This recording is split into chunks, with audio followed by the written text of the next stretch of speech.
नमस्कार, मैं हूं अरुण दुबे और आप देख रहे हैं सूचना नेटवर्क। बिहार एमएलसी चुनावों को लेकर राजनीति पहले से ही गरमाई हुई है। बीजेपी और जेडीयू के बीच सीटों के बंटवारे में अभी तक पेच फंसा हुआ है और इसका असर यूपी विधानसभा चुनावों में भी दिखाई दे रहा है।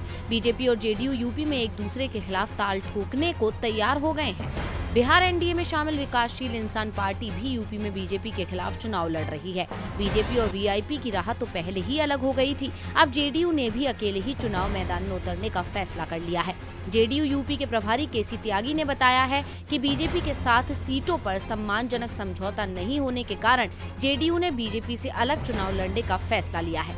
जेडीयू ने यूपी में बीजेपी से कम 20 सीटों की हिस्सेदारी मांगी थी, लेकिन बीजेपी इतनी सीटें देने के लिए तैयार नहीं हुई। केसी त्यागी के मुताबिक जेडीयू की तरफ से ये तो तय हो गया कि वो चुनाव में अकेले उतरेगी, लेकिन कितनी सीटों पर चुनाव लड़ेगी इस पर अभी फैसला लेना बाकी है। उन्होंने बताया कि 18 जनवरी को लखनऊ में पार्टी की बैठक होगी। इस बैठक में जेडीयू के यूपी प्रदेश संगठन से जुड़े तमाम नेता मौजूद रहेंगे। यूपी में बीजेपी और जेडीयू के बीच का गठबंधन टूटने वाला है। इसका अंदाजा तो पहले से ही लगाया जा रहा था, क्योंकि बिहार में दोनों सहयोगी दल एक दूसरे पर कीचड़ उछालने का काम कर रहे हैं। बात सम्राट अशोक से लेकर शराबबंदी तक पहुंच गई।